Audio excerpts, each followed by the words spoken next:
Capítulo 2: Propriedade e troca. O axioma da não agressão. O credo libertário está baseado num axioma central, o de que nenhum homem ou grupo de homens pode cometer uma agressão contra a pessoa ou a propriedade de qualquer outro. Ele pode ser chamado de axioma da não agressão.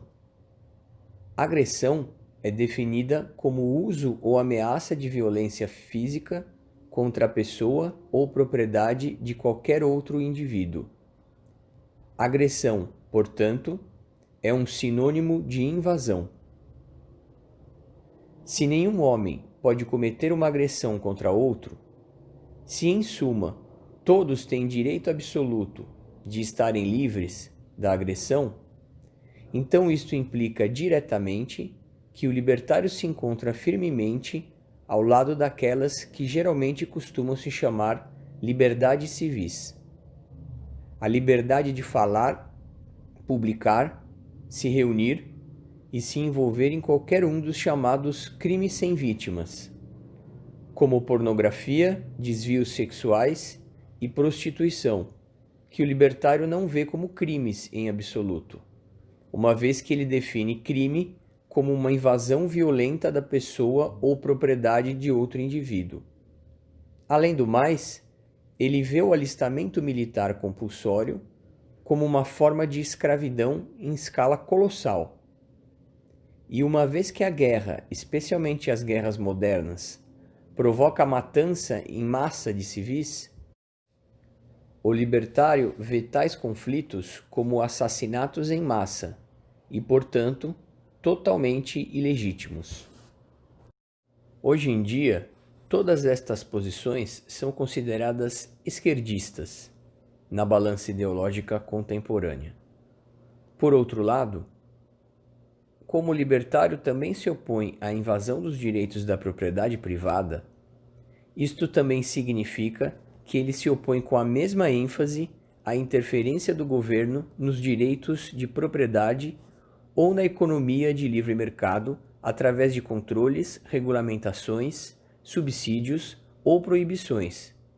Pois se todo indivíduo tem o direito de possuir sua própria propriedade sem sofrer depredações agressivas, ele, portanto, também tem o direito de dar sua propriedade, legado ou herança, e de trocá-la pela propriedade de outros indivíduos, livre contrato e a economia de mercado, sem interferência.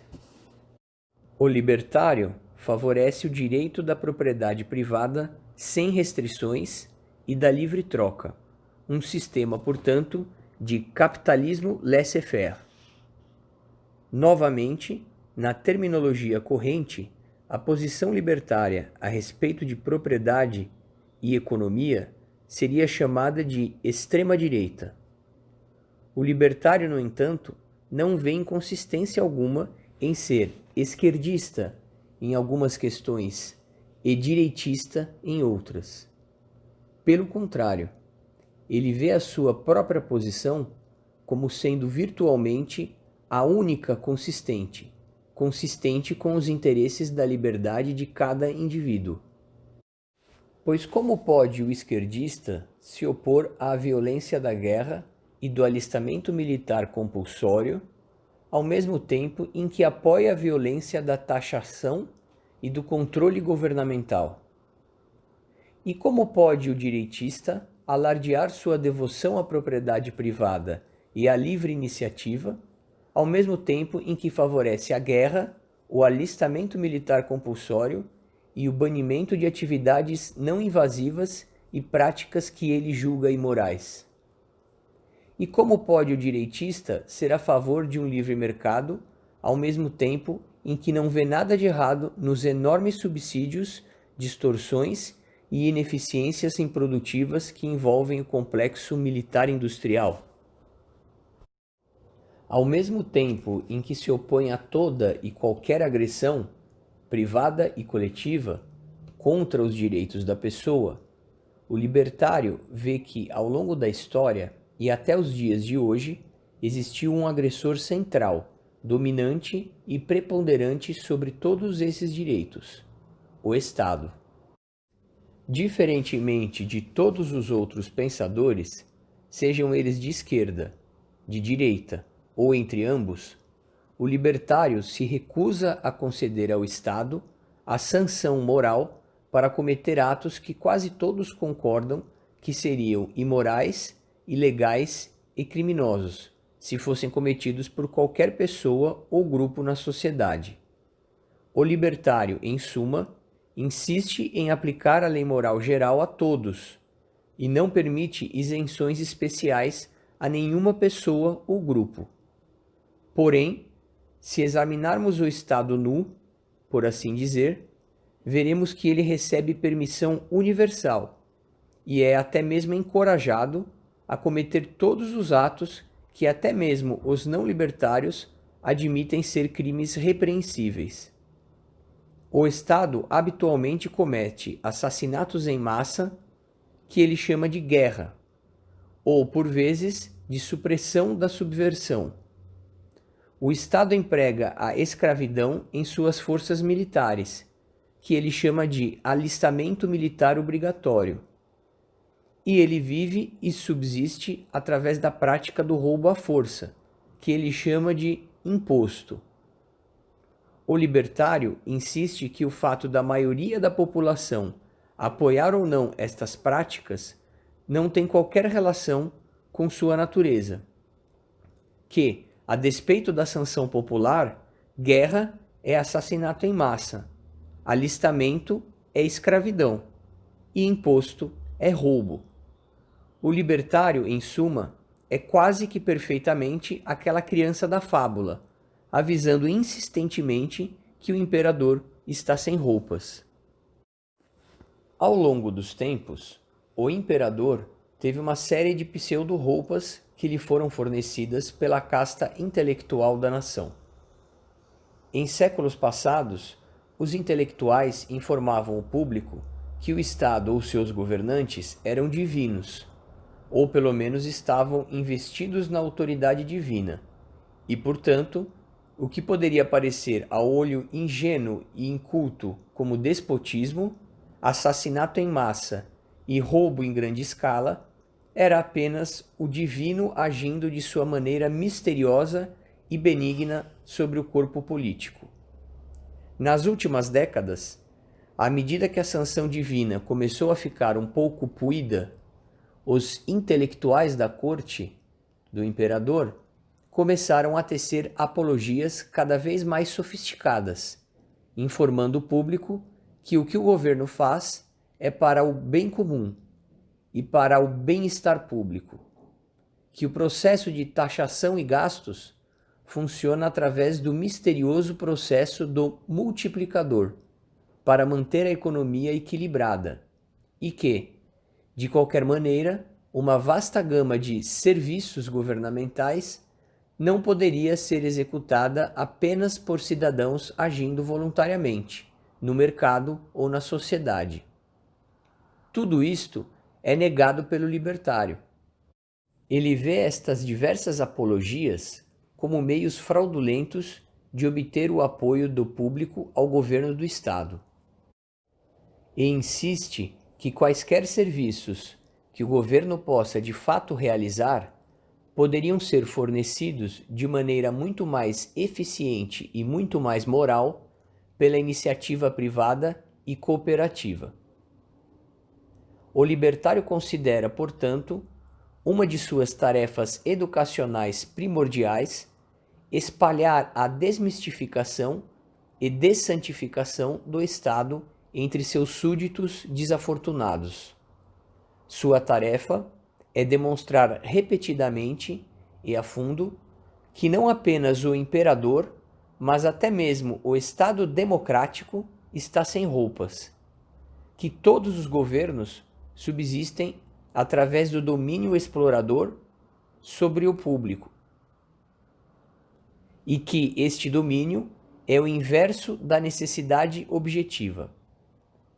Ele luta para mostrar que a própria existência dos impostos e do Estado instaura obrigatoriamente uma divisão de classes entre os governantes exploradores e os governados explorados.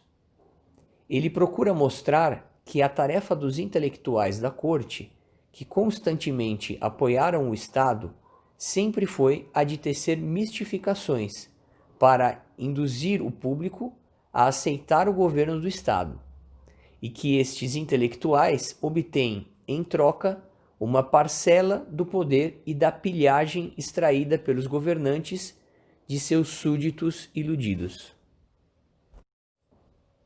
Pegue-se, por exemplo, a instituição do imposto, que os estatistas alegam ser, de certa forma, realmente voluntária. Qualquer um que realmente acredite na natureza voluntária dos impostos está convidado a se recusar a pagar seus impostos e ver o que acontecerá a ele. Se analisarmos a taxação, descobriremos que, entre todas as pessoas e instituições da sociedade, apenas o governo obtém seus rendimentos através da violência coercitiva. Todo o resto da sociedade obtém sua renda ou através de doações voluntárias, associações, instituições de caridade, clubes de xadrez, ou através da venda de mercadorias ou serviços adquiridos voluntariamente por consumidores. Se qualquer um, além do governo, começasse a taxar, seria evidentemente acusado de coerção e de um banditismo levemente disfarçado. No entanto, os adornos místicos da soberania encobriram de tal maneira o processo que apenas os libertários estão preparados para chamar o imposto do que ele é: roubo, legalizado e organizado em grande escala. Direitos de propriedade. Se o axioma central do credo libertário é a não agressão contra a pessoa e a propriedade de qualquer indivíduo, como é que se chegou a esse axioma? Qual é seu fundamento ou sua base? Neste ponto, os libertários, tanto do passado quanto do presente, diferem consideravelmente. Resumidamente, existem 3 tipos amplos de fundação para o axioma libertário, que correspondem a 3 tipos de filosofia ética: o ponto de vista emotivista, o utilitário e o dos direitos naturais. Os emotivistas afirmam que tomam a liberdade ou a não agressão como sua premissa unicamente por motivos subjetivos, emocionais.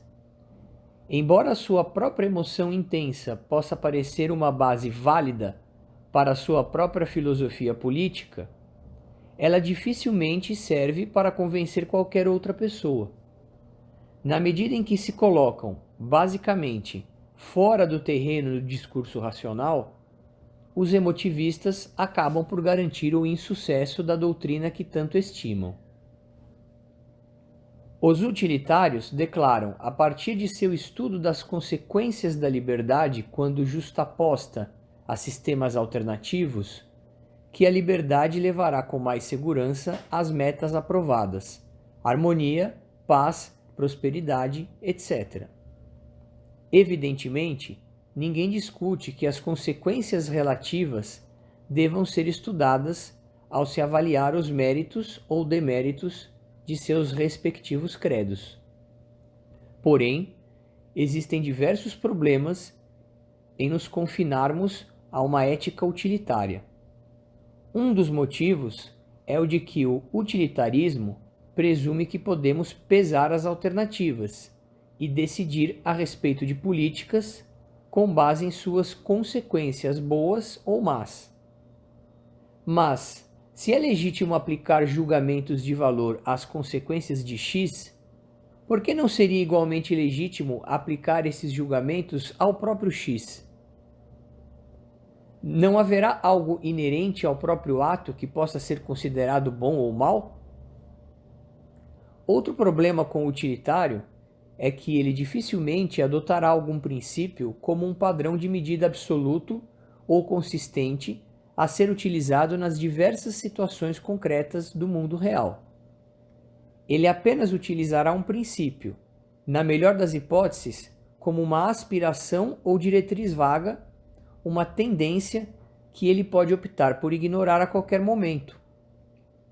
Este foi o principal defeito dos radicais ingleses do século XIX, que haviam adotado o ponto de vista laissez-faire dos liberais do século XVIII, mas que optaram por um utilitarismo supostamente científico no lugar do conceito supostamente místico dos direitos naturais como fundamento para sua filosofia.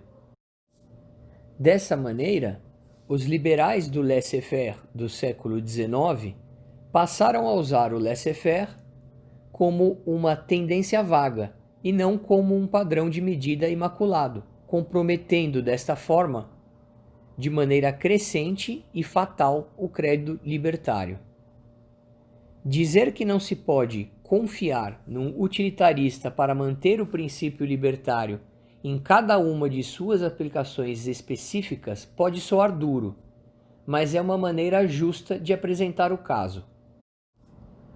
Um célebre exemplo contemporâneo é o professor Milton Friedman, um economista adepto do mercado livre que, como os economistas clássicos que o antecederam, se apega à liberdade contra a intervenção do Estado como uma tendência geral, porém, na prática, permite uma miríade de exceções danosas, exceções que servem para corromper quase que totalmente o princípio, especialmente nos campos dos assuntos policiais e militares, educação, impostos, bem-estar social, efeitos de vizinhança, leis antitruste e o dinheiro e sistema bancário.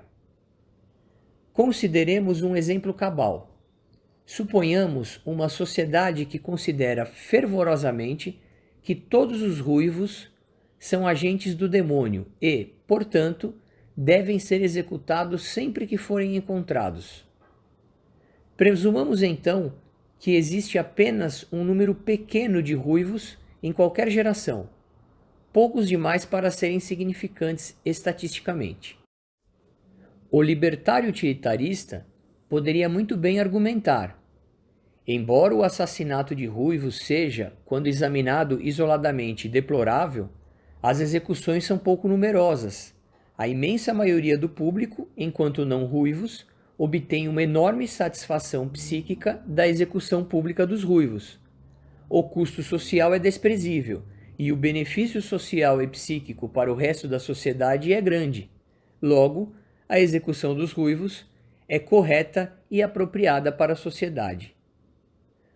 O libertário dos direitos naturais, como está esmagadoramente preocupado com a justiça do ato, reagirá com horror e se oporá de maneira firme e inequívoca contra as execuções, sendo elas assassinatos totalmente injustificados e uma agressão cometida contra pessoas que, a princípio, não são agressivas. A consequência da interrupção desses assassinatos, privar a maior parte da sociedade de um grande prazer psíquico, não influenciaria em absoluto este libertário, o libertário absolutista. Dedicado à justiça e à consequência lógica, o libertário dos direitos naturais admite tranquilamente que é doutrinário, que é, em suma, um seguidor impassível de suas próprias doutrinas. Voltemo-nos, então, à base de direitos naturais para o credo libertário, uma base que, de uma forma ou outra, foi adotada pela maioria dos libertários no passado ou no presente. Os direitos naturais são a pedra fundamental de uma filosofia política que, por sua vez, está incrustada numa estrutura política superior, a da lei natural. A teoria da lei natural se apoia na constatação de que vivemos num mundo composto por mais de uma, na realidade um número imenso, de entidades, e que cada entidade tem propriedades distintas e específicas, uma natureza distinta, que pode ser investigada pela razão do homem, por suas percepções sensoriais e por suas faculdades mentais. O cobre tem uma natureza distinta e se comporta de uma maneira distinta, e o mesmo ocorre com o ferro, o sal, etc. A espécie humana, da mesma maneira, tem uma natureza específica, da mesma maneira que o mundo que a cerca e as maneiras como eles interagem. Resumindo de maneira excessiva, a atividade de cada entidade inorgânica e orgânica é determinada por sua própria natureza e pela natureza de outras entidades com a qual ela entra em contato. Mais especificamente, enquanto o comportamento das plantas e de pelo menos os animais mais inferiores é determinado por sua natureza biológica, ou talvez pelos seus instintos, a natureza do homem é tal que cada indivíduo deve, ao agir, escolher seus próprios fins e utilizar-se de seus próprios meios para atingi-los. Como não possui instintos automáticos, cada homem deve aprender sobre si mesmo e sobre o mundo, utilizar sua mente para escolher valores, aprender sobre causa e consequência e agir de uma maneira intencional para se manter e levar sua vida adiante. Como os homens podem pensar, sentir, avaliar e agir apenas como indivíduos, torna-se vitalmente necessário para a sobrevivência e a prosperidade de cada homem que ele tenha a liberdade de aprender, escolher e desenvolver suas faculdades, e haja a partir de seu conhecimento e seus valores. Este é o caminho necessário da natureza humana. Interferir com este processo e danificá-lo através do uso da violência vai profundamente contra o que é necessário, na própria natureza humana, para a sua vida e prosperidade. A interferência violenta no aprendizado e nas escolhas de um homem é, portanto, profundamente anti-humana. Ela viola a lei natural das necessidades do homem. Os individualistas sempre foram acusados por seus inimigos de serem atomísticos, de postularem que cada indivíduo vive numa espécie de vácuo, pensando e escolhendo sem relações com qualquer outra pessoa na sociedade. Esta, no entanto, é uma falácia autoritária. Poucos individualistas foram atomistas, se é que algum já o foi. Pelo contrário, é evidente que os indivíduos sempre aprendem uns com os outros, cooperam e interagem uns com os outros, e que isto também é necessário para a sobrevivência do homem. O ponto, no entanto, é que cada indivíduo é responsável pela escolha final de quais influências ele adotará e rejeitará, ou de qual ele adotará inicialmente e rejeitará posteriormente. O libertário vê com bons olhos o processo de cooperação e intercâmbio voluntário entre indivíduos que agem livremente. O que ele abomina é o uso de violência para danificar esta cooperação voluntária e forçar alguém a escolher e agir de uma maneira diferente do que dita a sua própria mente. O método mais viável de se elaborar uma declaração de direitos naturais da posição libertária é dividi-la em partes, começando com o axioma básico do direito à autopropriedade. O direito à autopropriedade assegura o direito absoluto de cada homem, devido a ele ou ela ser um ser humano, de ter a propriedade, entre aspas, de seu próprio corpo, isto é, controlar este corpo livre de qualquer interferência coercitiva. Uma vez que cada indivíduo deve pensar, aprender, dar valor e escolher os seus fins e meios de um modo que lhe permita sobreviver e florescer, o direito à autopropriedade dá ao homem o direito de executar estas atividades vitais sem ser impedido ou restringido pelo assédio coercitivo. Consideremos também as consequências de se negar a todos os homens o direito de ter a propriedade de sua própria pessoa. Existem então apenas duas alternativas. Ou uma certa categoria de pessoas A tem o direito de ter propriedade sobre a outra classe B, ou 2, todos têm o direito de possuir sua própria fração de propriedade sobre todos os outros indivíduos. A primeira alternativa implica que enquanto a classe A merece o direito de ser humana, a classe B é, na realidade, subhumana e, como tal, não merece esses direitos.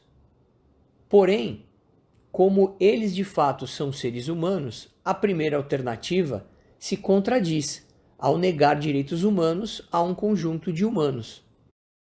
Além do mais, como veremos, permitir que a classe A tenha posse sobre a classe B significa que a primeira tem a permissão de explorá-la e, portanto, viver de maneira parasítica, à custa da segunda. Este próprio parasitismo, no entanto, viola as necessidades econômicas básicas da vida, produção e trocas. A segunda alternativa, o que poderíamos chamar de, entre aspas, comunalismo participativo ou, entre aspas, comunismo, sustenta que todos os homens deveriam ter o direito de possuir a propriedade de uma parcela igual de todos os outros. Se existem 2 bilhões de pessoas no mundo, então todos têm o direito de ter 1/1000º de cada uma dessas outras pessoas. Em primeiro lugar, podemos afirmar que este ideal se sustenta sobre um disparate. Afirma que cada homem tem o direito de ter propriedade sobre parte de todos os outros e, no entanto, ele não tem o direito de ter propriedade sobre si mesmo. Em segundo lugar, podemos visualizar a viabilidade de um mundo como este. Um mundo em que nenhum homem está livre para tomar qualquer atitude sem conseguir antes a aprovação ou, na realidade, ser assim ordenado por todos os outros membros da sociedade. Deveria ser claro que neste tipo de mundo, entre aspas, comunista, ninguém seria capaz de fazer nada e a raça humana pereceria rapidamente. Porém, se um mundo de zero autopropriedade e um mundo de 100% da propriedade dos outros significaria a morte da raça humana, então quaisquer passos rumo a estas direções também contradizem a lei natural sobre o que é melhor para o homem e sua vida na Terra. Finalmente, no entanto, o mundo comunista participativo não pode ser colocado em prática, pois é fisicamente impossível para todos manter o controle contínuo sobre todos os outros e exercitar assim sua fração igualitária de propriedade parcial sobre todos os outros homens. Na prática, portanto, o conceito de propriedade universal e igualitária sobre os outros é utópica e impossível, e a supervisão e o decorrente controle e propriedade sobre os outros recairia necessariamente sobre um grupo especializado de pessoas, que acabaria por se tornar uma classe dominante. Assim, na prática, qualquer tentativa de governo comunista automaticamente se torna um governo de classes e nos remeteria à primeira alternativa. O libertário rejeita, portanto, estas alternativas e conclui ao adotar como seu axioma primário o direito universal à autopropriedade, um direito possuído por todos pelo simples motivo de ser um ser humano. Uma tarefa mais difícil é a de se chegar a um acordo a respeito da propriedade sobre objetos não humanos, sobre as coisas desta terra. É comparativamente fácil reconhecer, na prática, quando alguém está cometendo uma agressão contra o direito de propriedade de outra pessoa. Se A agride B, ele está violando o direito de propriedade de B sobre seu próprio corpo. Porém, com objetos não humanos, o problema se torna mais complexo. Se, por exemplo, vemos X pegando um relógio que é de propriedade de Y, não podemos presumir automaticamente que X está cometendo uma agressão contra o direito de propriedade de Y sobre o relógio. Pois não poderia X ser o proprietário verdadeiro, original do relógio, e que estaria apenas retomando a posse de sua propriedade legítima? Para se chegar a uma decisão, precisamos de uma teoria de justiça sobre a propriedade, uma teoria que nos diga se X, Y ou qualquer outra pessoa é o proprietário legítimo. Alguns libertários tentam resolver o problema presumindo que quem quer que o governo existente determine ter o título de propriedade deverá ser considerado o proprietário legítimo da propriedade. Até agora, não investigamos profundamente a respeito da natureza do governo, porém a anomalia aqui deveria ser suficientemente clara. Seria seguramente estranho encontrar um grupo de pessoas eternamente desconfiadas de virtualmente todas e quaisquer funções do governo, repentinamente deixar a cabo do governo definir e aplicar o precioso conceito de propriedade, base e fundamento de toda a ordem social. São especificamente os utilitaristas do laissez-faire que acreditam ser mais plausível dar início ao novo mundo libertário, confirmando todos os títulos de propriedade já existentes. Isto é, direitos e títulos de propriedade tais como decretados pelo próprio governo, que é condenado como um agressor crônico. Ilustremos com um exemplo hipotético.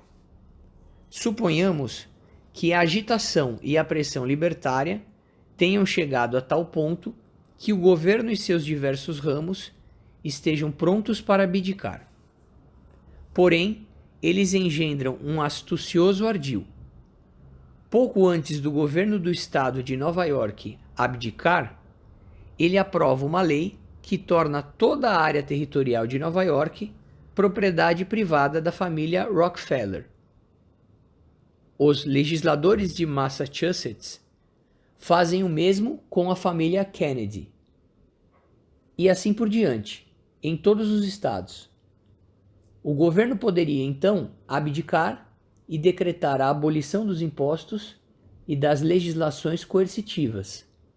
Porém, os libertários vitoriosos agora se deparariam com um dilema. Deveriam reconhecer os novos títulos de propriedade como propriedades privadas legítimas? Os utilitaristas, que não possuem nenhuma teoria de justiça a respeito de direitos de propriedade, o fariam, se mantivessem consistentes com a sua aceitação do direito do governo de conceder os títulos de propriedade, e teriam de aceitar uma nova ordem social, na qual 50 novos sátrapas coletariam impostos na forma de um, entre aspas, aluguel, imposto de maneira unilateral. O ponto é que apenas os libertários de direitos naturais, apenas aqueles libertários que realmente têm uma teoria de justiça a respeito de títulos de propriedade que não depende de decretos governamentais, estariam numa posição que lhes permitiria desdenhar das pretensões desses novos governantes de considerar o território do país como sua propriedade privada e de rejeitar como inválidas tais pretensões. Como o grande liberal do século XIX, Lord Acton, via claramente, a lei natural fornece a única base segura para uma crítica contínua das leis e decretos governamentais. Qual, especificamente, é a posição dos direitos naturais a respeito dos títulos de propriedade é a questão para a qual agora nos voltamos. Estabelecemos o direito de cada indivíduo à autopropriedade, a um direito de propriedade sobre seu próprio corpo e pessoa. Porém, as pessoas não são espectros flutuantes, não são entidades autossubsistentes. Podem apenas sobreviver e florescer ao confrontar o mundo que as cerca. Precisam, por exemplo, estar em locais físicos. Do mesmo modo, precisam, para poder sobreviver e se sustentar, transformar os recursos que lhes são dados pela natureza em bens de consumo, em objetos que lhes sejam mais apropriados para o uso e consumo. A comida deve ser cultivada e consumida. Minerais devem ser extraídos do solo e então transformados em capital e outros bens de consumo mais úteis, e assim por diante. O homem, em outras palavras, não deve apenas ser proprietário de sua própria pessoa, mas também de objetos materiais que possa controlar e utilizar. Como, então, devem ser alocados os títulos de propriedade destes objetos? Tomemos, como nosso primeiro exemplo, um escultor que fez uma obra de arte a partir da argila e de outros materiais. E abdiquemos, por ora, da questão dos direitos de propriedade originais a respeito da argila e das ferramentas do escultor. A questão, então, se torna: quem é o proprietário da obra de arte à medida que ela surge a partir da confecção do escultor? Ela é, na realidade, a, entre aspas, criação do escultor, não no sentido de que ele criou a matéria, mas no sentido de que ele transformou a matéria fornecida pela natureza, a argila, em outra forma, ditada por suas próprias ideias e moldadas por suas próprias mãos e energia. Seguramente, seria difícil encontrar uma pessoa que, depois de ver o caso ser apresentado desta maneira, afirmaria que o escultor não tem o direito de propriedade sobre seu próprio produto. Seguramente, se todo homem tem o direito de ter a propriedade sobre seu próprio corpo, e se ele deve lidar com os objetos materiais do mundo para sobreviver, então o escultor tem o direito de possuir o produto que ele fez, através de sua própria energia e esforço, uma genuína extensão de sua própria personalidade. Ele colocou o selo de sua própria pessoa sobre o material cru, ao, entre aspas, misturar seu trabalho com a argila, nas palavras do grande teórico da propriedade John Locke. E o produto transformado por sua própria energia se tornou a manifestação material das ideias e da visão do escultor. John Locke apresentou assim o caso. Citação: cada um guarda a propriedade de sua própria pessoa. Sobre esta, ninguém tem qualquer direito exceto ela. Podemos dizer que o trabalho de seu corpo e a obra produzida por suas mãos são propriedade sua. Sempre que ele tira um objeto do estado em que a natureza o colocou e deixou, mistura nisso o seu trabalho e a isso acrescenta algo que lhe pertence, por isso o tornando sua propriedade. Ao remover este objeto do estado comum em que a natureza o colocou, através do seu trabalho, adiciona-lhe algo que excluiu o direito comum dos outros homens. Sendo esse trabalho uma propriedade inquestionável do trabalhador, nenhum homem, exceto ele, pode ter o direito ao que o trabalho lhe acrescentou. Fim da citação. Como no caso da propriedade dos corpos das pessoas, temos aqui três alternativas lógicas. 1. Ou o transformador, ou, entre aspas, criador, tem o direito de propriedade de sua criação, ou 2. Outro homem ou grupo de homens tem têm o direito sobre esta criação, ou seja, têm o direito de se apropriar dela à força sem o consentimento do escultor. Ou 3. Todos os indivíduos do mundo têm uma parcela igual de propriedade sobre aquela escultura. A solução, entre aspas, comunal. Novamente, colocando de uma maneira grosseira, existem poucos que não reconheceriam a injustiça monstruosa de se confiscar a propriedade do escultor, seja por uma ou mais pessoas, ou em nome do mundo como um todo. Com que direito o fazem? Com que direito se apropriam para si próprios do produto da mente e energia do Criador? Neste caso claro, o direito do Criador de possuir aquilo ao qual ele misturou sua pessoa e seu trabalho seria geralmente reconhecido. Mais uma vez, como no caso da propriedade comunal de pessoas, a solução comunal do mundo acabaria sendo, na prática, reduzida a uma oligarquia de alguns poucos, se apropriando da obra do Criador em nome da propriedade, entre aspas, pública mundial. O ponto principal, no entanto, é que o caso do escultor não é diferente, qualitativamente, de todos os casos de, entre aspas, produção. O homem ou os homens que extraíram a argila do solo e a venderam ao escultor podem não ser tão, entre aspas, criativos quanto o escultor, mas também não são, entre aspas, produtores. Eles também misturaram suas ideias e seu know-how tecnológico com o solo dado pela natureza, para aparecer com um produto útil. Eles também são, entre aspas, produtores, e também misturam seu trabalho com materiais naturais para transformar estes materiais em bens e serviços mais úteis. Estas pessoas também têm o direito à propriedade de seus produtos. Quando então se inicia o processo? Novamente, voltemos a Locke. Citação: aquele que se alimentou com bolotas que colheu sob um carvalho ou das maçãs que retirou das árvores na floresta, certamente se apropriou deles para si. Ninguém pode negar que a alimentação é sua.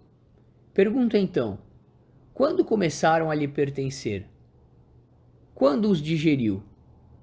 Quando os comeu? Quando os cozinhou? Quando os levou para casa? Ou quando os apanhou? E é evidente que se o primeiro ato de apanhar não os tornasse sua propriedade, nada mais poderia fazê-lo. Aquele trabalho estabeleceu uma distinção entre eles e o bem comum. Ele lhes acrescentou assim algo além do que a natureza, a mãe de tudo, havia feito, e assim eles se tornaram seu direito privado. Será que alguém pode dizer que ele não tem direito àquelas bolotas do carvalho ou àquelas maçãs de que se apropriou porque não tinha o consentimento de toda a humanidade para agir dessa forma? Poderia ser chamado de roubo a apropriação de algo que pertencia a todos em comum? Se tal consentimento fosse necessário, o homem teria morrido de fome, apesar da abundância que Deus lhe proporcionou. Sobre as terras comuns, que assim permanecem por convenção, vemos que o fato gerador do direito de propriedade, sem o qual essas terras não servem para nada, é o ato de tomar uma parte qualquer dos bens e retirá-la do estado em que a natureza a deixou. E este ato de tomar esta ou aquela parte não depende do consentimento expresso de todos. Assim, a grama que meu cavalo pastou, a relva que meu criado cortou e o ouro que eu extraí em qualquer lugar onde eu tinha direito a eles em comum com os outros, tornaram-se minha propriedade sem a cessão ou o consentimento de ninguém. O trabalho de removê-los daquele estado comum em que estavam fixou o meu direito de propriedade sobre eles. Se fosse exigido o consentimento expresso de todos para que alguém se apropriasse individualmente de qualquer parte do que é considerado bem comum, os filhos ou os criados não poderiam cortar a carne que seu pai ou senhor lhes forneceu em comum, sem determinar a cada um sua porção particular. Ainda que a água que corre na fonte pertença a todo mundo, quem duvida que no cântaro ela pertence apenas a quem a tirou? Seu trabalho a tirou das mãos da natureza, onde ela era um bem comum e pertencia igualmente a todos os seus filhos, e a transformou em sua propriedade. Assim, esta lei da razão dá ao índio o veado que ele matou. Admite-se que a coisa pertence àquele que lhe consagrou seu trabalho, mesmo que antes ela fosse direito comum de todos. E entre aqueles que contam como a parte civilizada da humanidade, que fizeram e multiplicaram leis positivas para a determinação da propriedade, a lei original da natureza, que autoriza o início da apropriação dos bens antes comuns, permanece sempre em vigor. Graças a ela, os peixes que alguém pesca no oceano, esta grandeza comum a toda a humanidade, ou aquele âmbar cinzento que se recolheu, tornam-se propriedade daqueles que lhes consagraram tantos cuidados através do trabalho que os removeu do estado comum em que a natureza os deixou. Fim da citação. Se todo homem tem a propriedade sobre sua própria pessoa e, portanto, sobre seu próprio trabalho, e se, por consequência, ele possui toda a propriedade que ele tenha, entre aspas, criado ou coletado de um, entre aspas, estado natural, até então desprovido de uso ou propriedade, então como responder à última grande questão? O direito de possuir ou controlar a própria terra?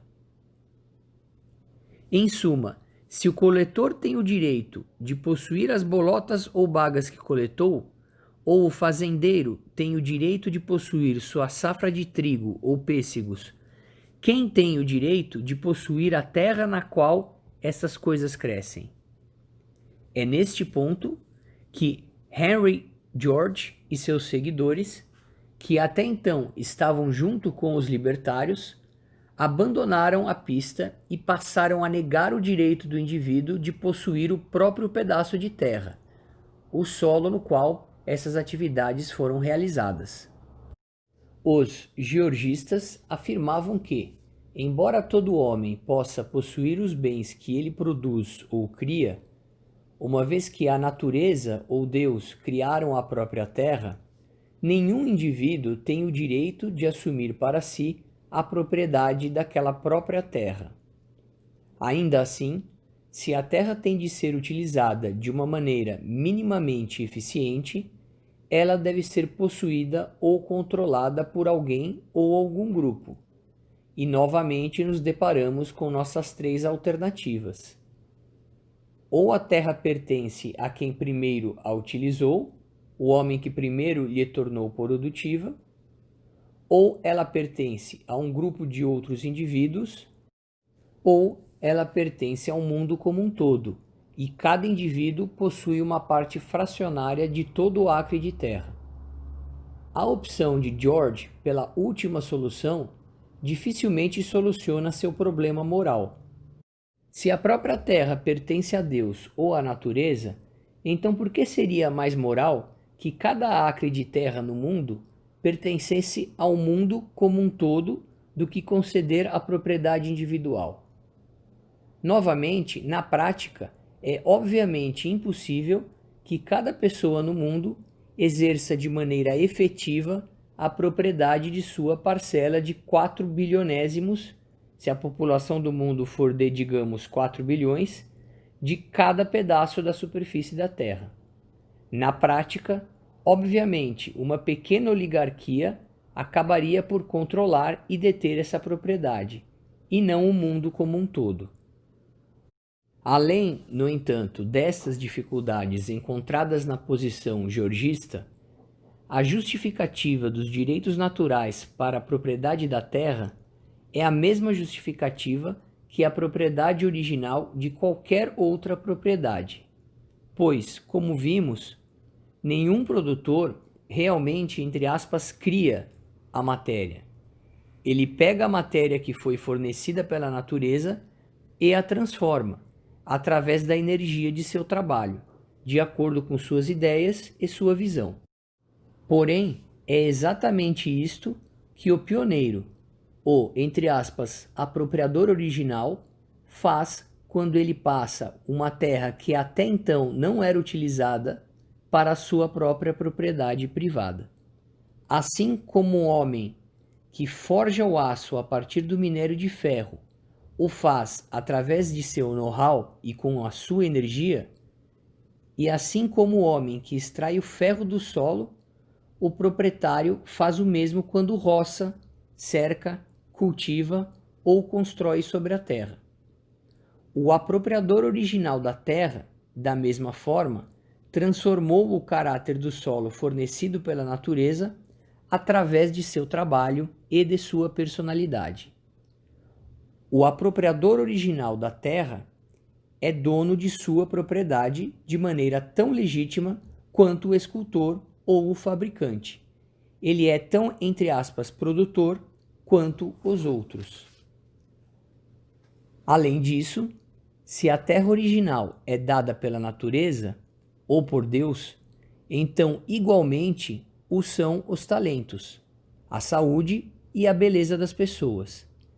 E assim como estes atributos são dados a determinados indivíduos e não a, entre aspas, sociedade, então o mesmo se dá com os recursos naturais e com a terra.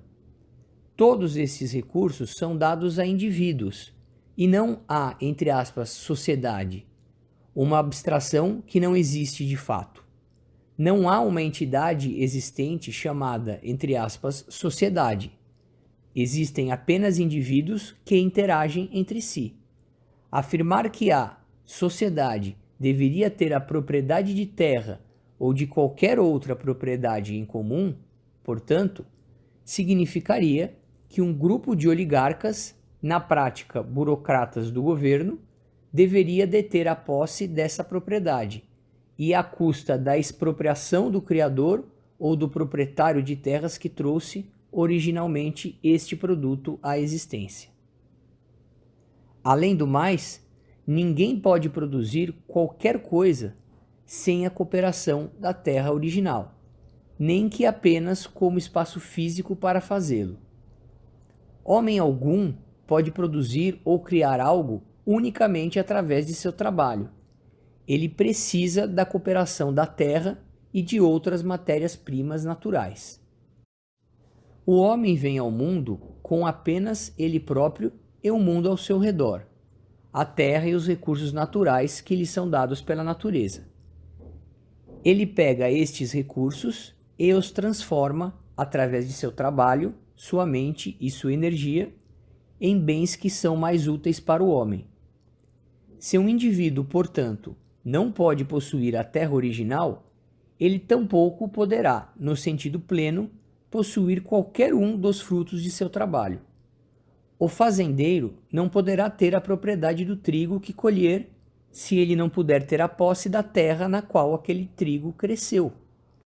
Agora que seu trabalho foi misturado de maneira inextricável com a terra, ele não pode ser privado de um sem ser privado do outro. Além do mais, se um produtor não tiver direito aos frutos de seu trabalho, quem deverá ter? É difícil perceber por que um bebê recém-nascido paquistanês deveria ter uma reivindicação moral por uma parcela fracionária de direito sobre uma terra no Iowa que alguém transformou num trigal, e vice-versa, evidentemente no caso de um bebê do Iowa e uma fazenda no Paquistão. A terra, em seu estado original, não tem uso nem proprietário. Os georgistas e outros comunalistas da terra podem alegar que, na verdade, toda a população mundial a, entre aspas, possui.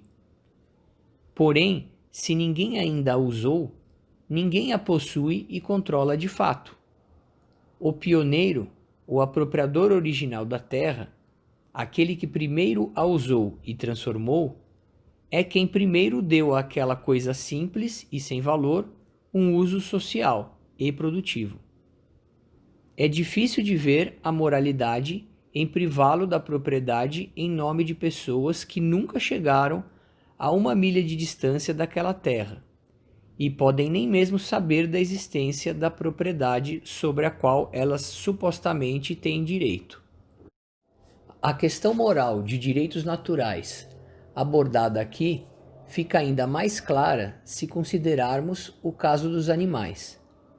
Os animais são, entre aspas, terra econômica, uma vez que são recursos originais dados pela natureza. Alguém, no entanto, negaria o direito de posse de um cavalo ao homem que primeiro o encontrou e domesticou? Como isto é diferente das bolotas e bagas geralmente reconhecidas como sendo de quem as colheu? Na terra, da mesma maneira, algum apropriador foi responsável por pegar aquela, entre aspas, terra não domesticada, selvagem, e a, entre aspas, domou, dando-lhe um uso produtivo. Misturar o seu trabalho com a extensão de terra lhe deveria dar um direito de posse tão claro quanto no caso dos animais. Como Locke declarou, abre aspas, a superfície da terra que um homem trabalha, planta, melhora, cultiva e da qual pode utilizar os produtos, pode ser considerada sua propriedade.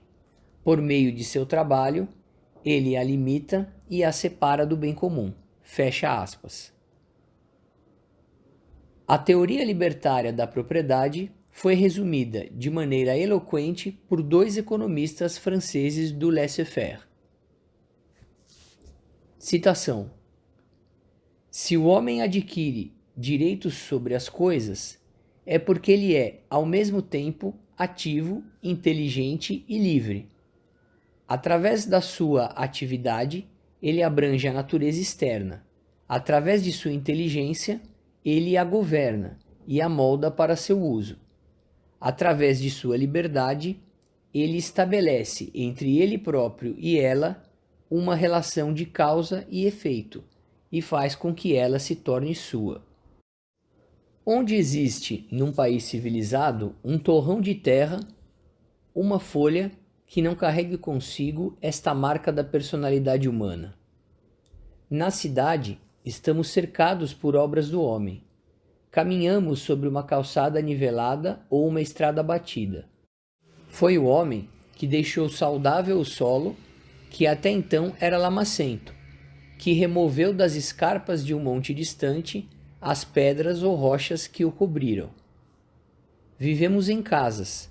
Foi o homem que escavou a pedra da pedreira, que a lavrou, que aplainou as madeiras.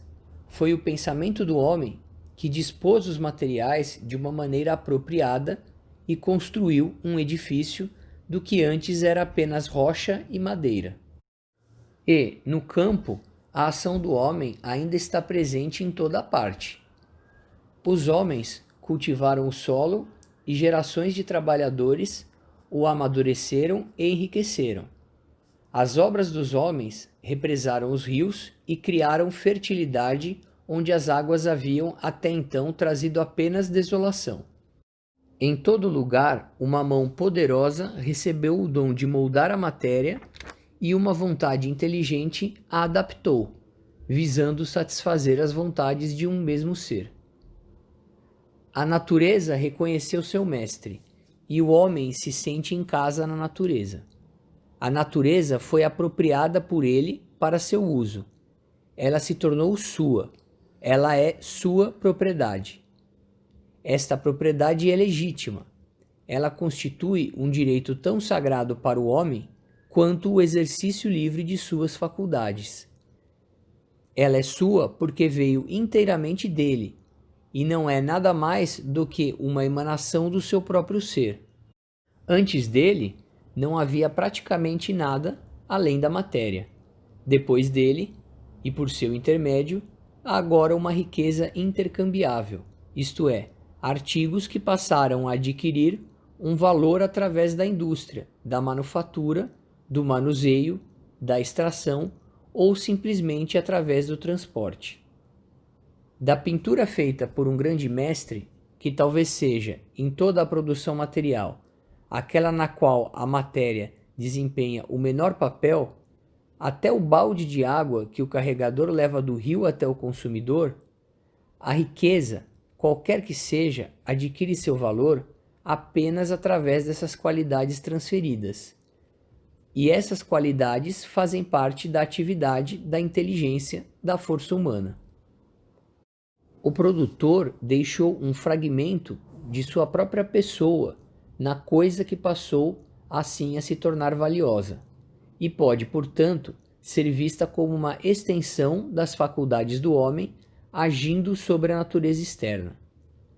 Como um ser livre, ele pertence a si próprio. A causa, agora a força produtiva, por assim dizer, é ele próprio. O efeito, por assim dizer, a riqueza produzida, ainda é ele próprio. Quem ousaria contestar seu direito de propriedade, marcado de maneira tão clara pelo selo de sua personalidade? É então ao ser humano, criador de todas as riquezas, que devemos retornar. É através do trabalho que o homem imprime sua personalidade sobre a matéria.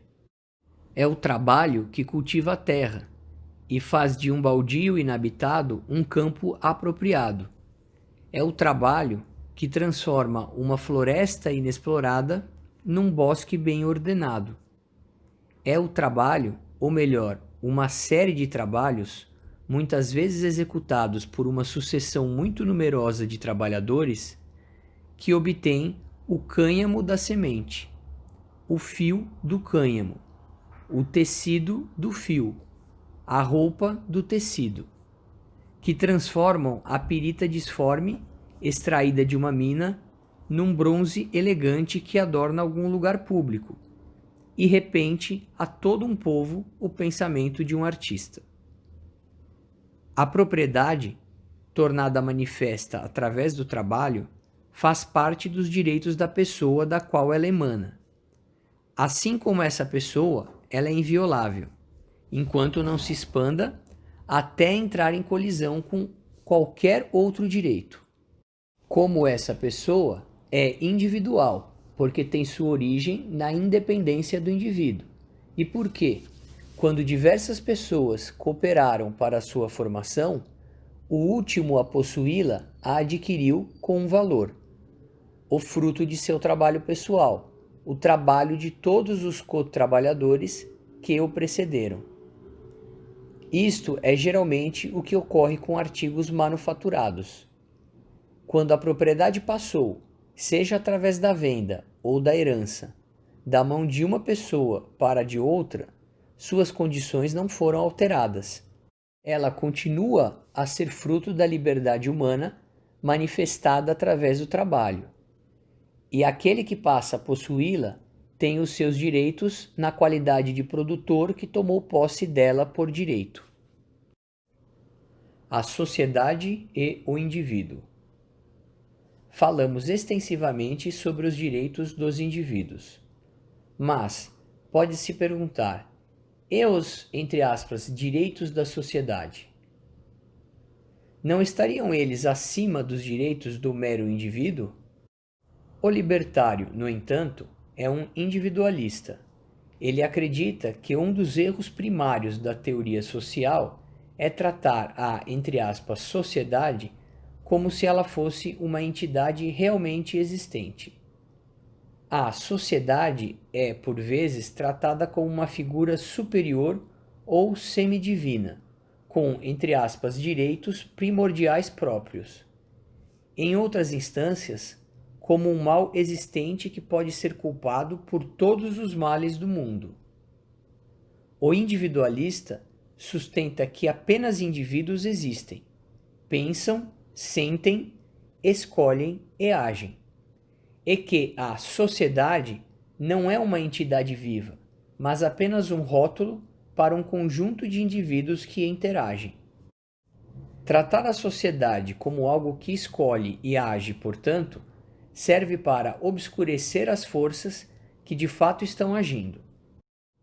Se, numa pequena comunidade, 10 pessoas formam um bando para roubar e expropriar 3 outras pessoas, isto é clara e evidentemente um caso de um grupo de indivíduos agindo em conjunto contra outro grupo.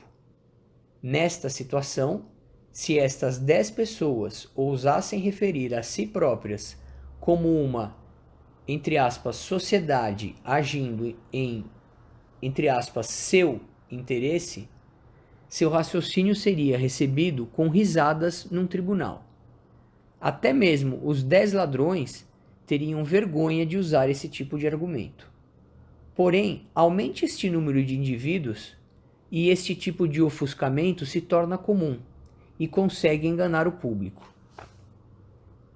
A utilização falaciosa de um substantivo coletivo, como, entre aspas, nação, de modo semelhante, neste aspecto, a, entre aspas, sociedade, foi apontado de maneira incisiva pelo historiador Parker T. Moon. Citação: quando se usa simplesmente o nome França, pensa-se na França como uma unidade, uma entidade. Quando dizemos que, abre aspas, a França enviou suas tropas para conquistar Tunis, fecha aspas, imputamos não apenas unidade, mas também personalidade ao país. As próprias palavras escondem os fatos e fazem das relações internacionais um drama glamouroso, no qual as nações personalizadas são os atores, e nos esquecemos com frequência excessiva de que são homens e mulheres de carne e osso que são os verdadeiros atores. Se não tivéssemos a palavra França, descreveríamos então de maneira mais precisa esta expedição a Tunis de uma maneira semelhante a esta, abre aspas, algumas poucas dessas 38 milhões de pessoas enviaram 30 mil outras delas para conquistar Tunis, fecha aspas. Esta maneira de expressar o fato sugere imediatamente uma questão, ou melhor, uma série de questões. Quem eram estas, entre aspas, poucas pessoas? Por que elas enviaram as outras 30 mil a Tunis? E por que estes lhes obedeceram? A construção de impérios não é feita por, entre aspas, nações, mas por homens. O problema que se apresenta diante de nós é descobrir quais são os homens, as minorias ativas e interessadas em cada nação que estão diretamente interessadas no imperialismo, e então analisar os motivos pelos quais as maiorias pagam os custos e lutam as guerras exigidas pela expansão imperialista. A visão individualista da, entre aspas, sociedade foi resumida na frase, entre aspas, sociedade é todo mundo exceto você. Colocada desta maneira crua, esta análise pode ser usada para considerar todos aqueles casos em que a, entre aspas, sociedade é tratada não só como um super-herói com super-direitos, mas também como um super-vilão, sobre cujos ombros se deposita uma culpa colossal. Consideremos a visão típica de que um indivíduo que comete um crime não é responsável pelo seu crime, e sim a, entre aspas, sociedade. Peguemos, por exemplo, o caso no qual Smith assalta ou assassina Jones. A visão, entre aspas, antiquada é a de que Smith é responsável por seu ato. O progressista moderno contesta, afirmando que a, entre aspas, sociedade é responsável. Isto soa tanto sofisticado quanto humanitário, até que apliquemos a perspectiva individualista. Então, percebemos que o que os progressistas estão realmente dizendo é que todos, exceto Smith, incluindo, é claro, a vítima Jones, são responsáveis pelo crime. Quando isto é descrito desta maneira, sem rodeios, quase todos reconheceriam o absurdo deste ponto de vista. Porém, evocar entre aspas, sociedade, essa entidade fictícia, ofusca o processo. Como afirmou o sociólogo Arnold W. Green, abre aspas, deduzir-se-ia, então, que se a sociedade é responsável pelo crime e os criminosos não são responsáveis pelo crime, apenas aqueles membros da sociedade que não cometem crimes podem ser responsabilizados pelos crimes. Uma falta de sentido tão óbvia pode ser contornada simplesmente através da evocação da sociedade como um demônio, um mal que está à parte das pessoas e daquilo que elas fazem. O grande escritor libertário americano Frank Chodorov enfatizou este ponto de vista a respeito da sociedade quando escreveu que, abre aspas, sociedades são pessoas, fecha aspas. Citação. Sociedade é um conceito coletivo e nada mais que isto. É uma conveniência que serve para designar um número de pessoas. O mesmo ocorre com família, multidão, gangue ou qualquer outro nome que dermos a um aglomerado de pessoas. Sociedade não é uma pessoa a mais. Se o censo contabiliza 100 milhões de indivíduos, este é o total existente, e nenhum a mais, pois não pode haver qualquer acréscimo à sociedade além da procriação.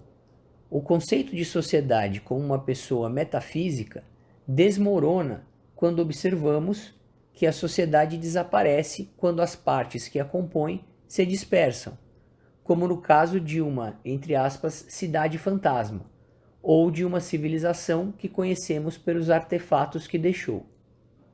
Quando os indivíduos desaparecem, o todo também desaparece. O todo não tem uma existência separada. Utilizar o substantivo coletivo com um verbo singular nos leva a uma armadilha da imaginação. Ficamos inclinados a personalizar a coletividade e imaginá-la como possuidora de um corpo e uma psique própria.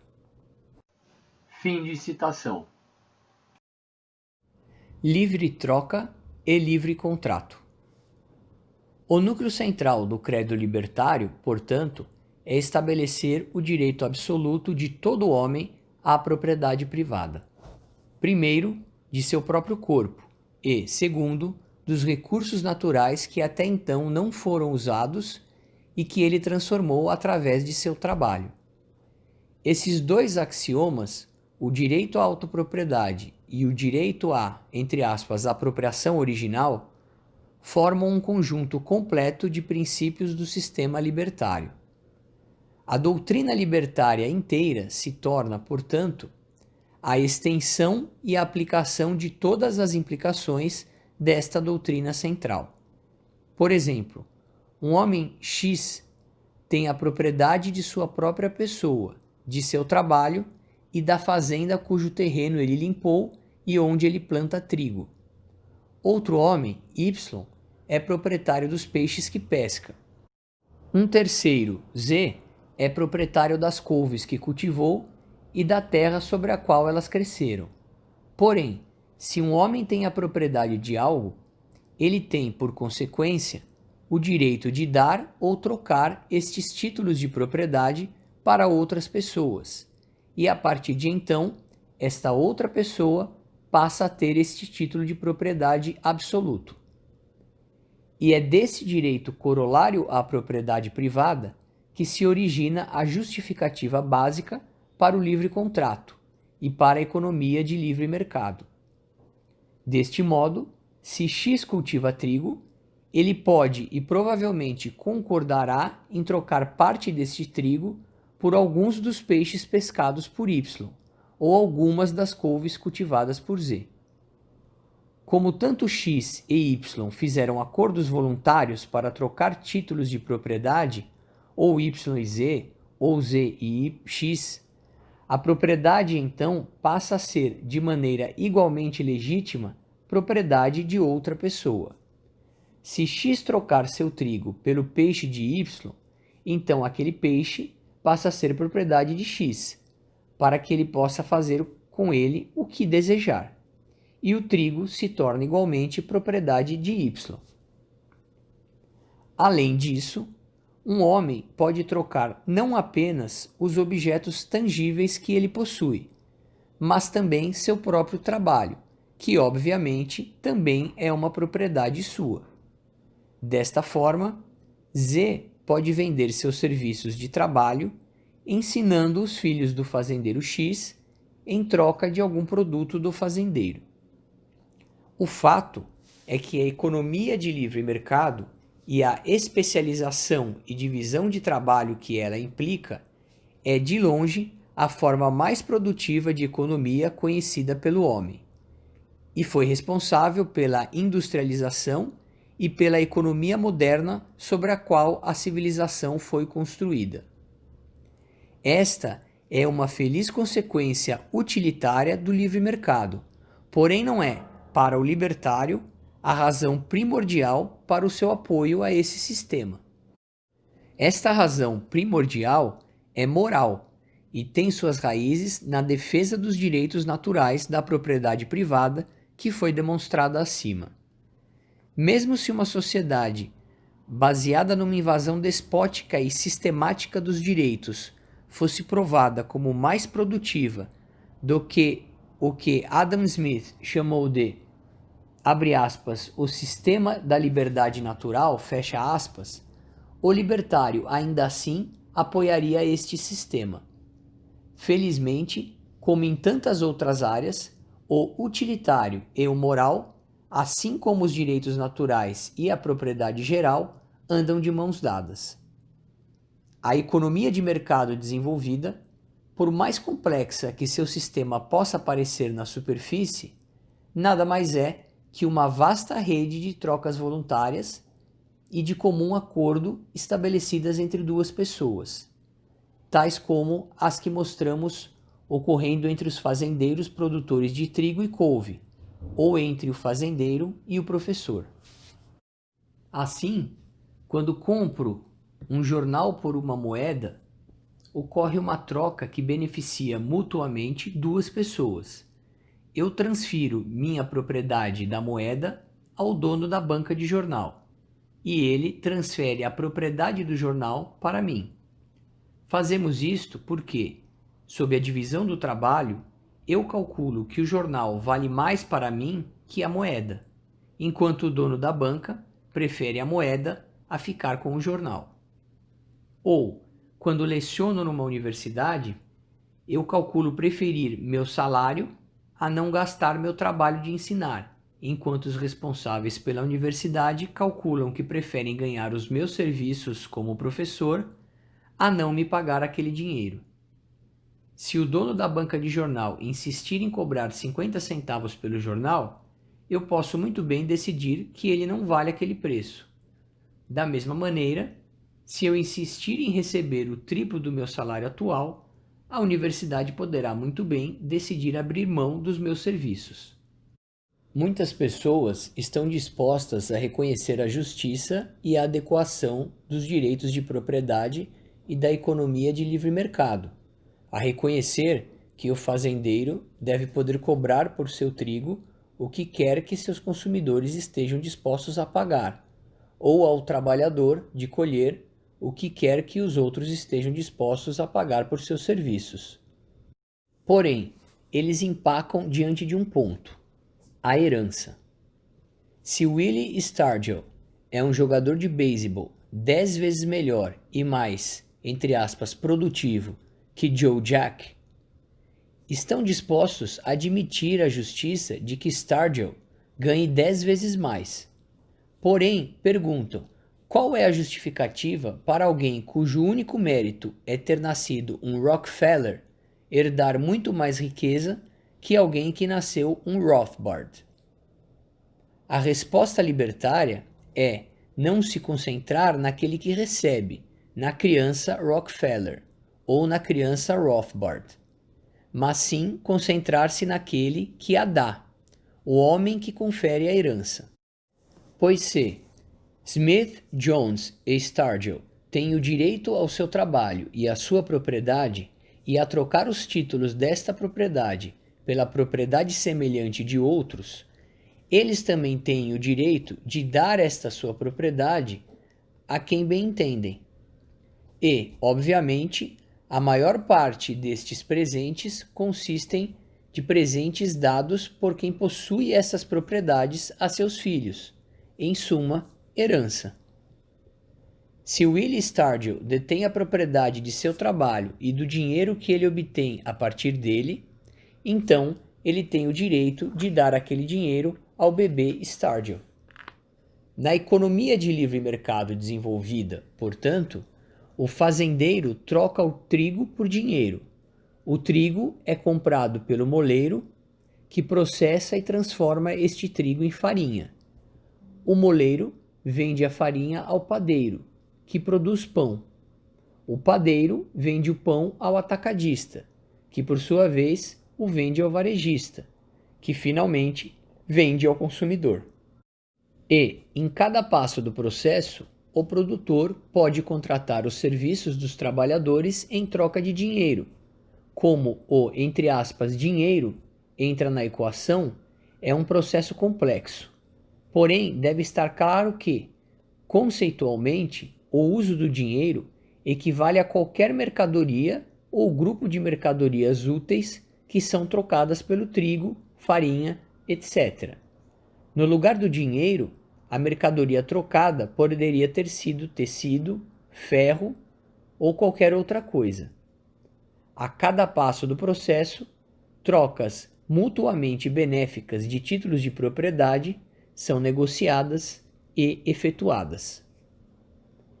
Estamos agora numa posição que nos permite ver como o libertário define o conceito de, entre aspas, liberdade.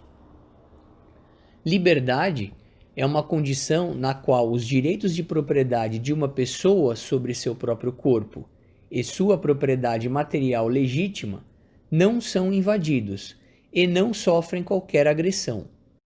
Um homem que rouba a propriedade de outro homem está invadindo e restringindo a liberdade da vítima, da mesma maneira que o homem que golpeia a cabeça do outro. Liberdade e propriedade irrestrita andam lado a lado. Por outro lado, para o libertário, entre aspas, crime é um ato de agressão contra o direito de propriedade de um homem, seja contra sua própria pessoa ou os objetos materiais de sua propriedade. O crime é uma invasão, através do uso da violência, da propriedade de um homem e, portanto, de sua liberdade. Entre aspas, escravidão, o oposto de liberdade, é uma condição na qual o escravo tem pouco ou nenhum direito de autopropriedade. Sua pessoa e aquilo que ele produz são expropriados de maneira sistemática pelo seu senhor através do uso da violência. O libertário, logo, é claramente um individualista, porém não é um igualitário. A única, entre aspas, igualdade que ele defenderá é o direito igual de todo homem à propriedade de sua própria pessoa, da propriedade dos recursos ainda não usados de que ele, entre aspas, primeiro se apropriou, e da propriedade de outros que ele tenha adquirido através de doação ou troca voluntária. Direitos de propriedade e, entre aspas, direitos humanos. Os progressistas geralmente reconhecem o direito de todo indivíduo à sua, entre aspas, liberdade pessoal, sua liberdade de pensar, falar, escrever e se envolver em, entre aspas, trocas pessoais, tais como atividades sexuais entre aspas, adultos consensuais. Em suma, o progressista tenta defender o direito do indivíduo à propriedade de seu próprio corpo, porém, logo em seguida, nega o seu direito à, entre aspas, propriedade, isto é, à posse de objetos materiais. Daí a típica dicotomia progressista entre aspas, direitos humanos, que ele defende, e, entre aspas, direitos de propriedade, que ele rejeita. Os dois, no entanto, segundo o libertário, estão inextricavelmente interligados, ou se sustentam ou caem juntos. Tomemos como exemplo o progressista socialista que defende a propriedade governamental de todos os, entre aspas, meios de produção, ao mesmo tempo em que defende o direito, entre aspas, humano, da liberdade de imprensa e de expressão. Como este direito, entre aspas, humano, deverá ser exercido se os indivíduos que constituem o público lhes têm negado o direito de propriedade? Se, por exemplo, o governo for proprietário de todo o papel para impressão e de todas as gráficas, como poderá ser exercido o direito a uma imprensa livre? Se o governo for proprietário de todo o papel para impressão, ele tem então, necessariamente, o direito e o poder de alocar aquele papel, e o, entre aspas, direito a uma imprensa livre de alguém se torna uma zombaria se o governo decidir não alocá-lo para esta pessoa. E, uma vez que o governo tem de alocar o escasso papel de impressão de alguma maneira, o direito à imprensa livre de, digamos, minorias ou antissocialistas, entre aspas, subversivos, seguramente não receberá muita atenção. O mesmo vale para o, entre aspas, direito à liberdade de expressão, se o governo for o proprietário de todas as salas de reunião e, portanto, alocá-las apenas de maneira que julgar adequado.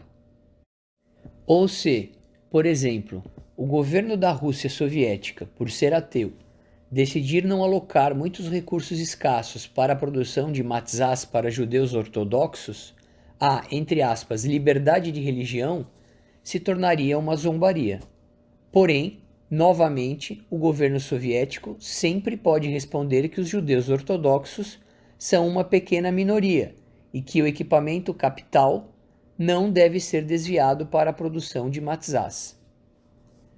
A falha básica na separação progressista entre aspas, direitos humanos e, entre aspas, direitos de propriedade é a de que as pessoas são tratadas como abstrações etéreas. Se um homem tem o direito à autopropriedade, ao controle de sua vida, então, no mundo real, ele também tem de ter o direito de sustentar sua vida lidando com seus recursos e transformando-os. Ele também deve ter o direito de ter a posse do solo e dos recursos sobre o qual eles se encontram e que ele tem de utilizar. Em suma, para sustentar seu, entre aspas, direito humano, ou seus direitos de propriedade sobre sua própria pessoa, ele também precisa ter o direito de propriedade sobre o mundo material, sobre os objetos que ele produz. Direitos de propriedade são direitos humanos e são essenciais para os direitos humanos que os progressistas tentam manter. O direito humano de uma imprensa livre depende do direito humano da propriedade privada sobre o papel para impressão. Na realidade, não existem direitos humanos que possam ser separados do direito de propriedade. O direito humano da liberdade de expressão é simplesmente o direito de propriedade de se alugar uma sala de reuniões de seu proprietário ou de se possuir uma. O direito humano da liberdade de imprensa é o direito de propriedade de se comprar materiais e então imprimir panfletos ou livros e de vendê-los àqueles que estiverem dispostos a comprá-los.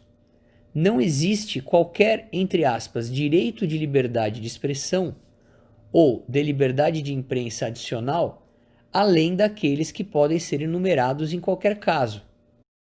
E, além do mais, descobrir e identificar os direitos de propriedade envolvidos resolverá qualquer conflito aparente de direitos que possa surgir.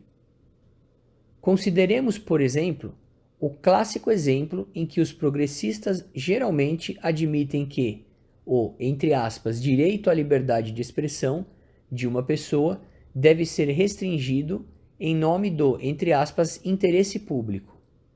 O célebre dito do juiz Holmes de que ninguém tem o direito de gritar, entre aspas, fogo, sem motivo num teatro lotado.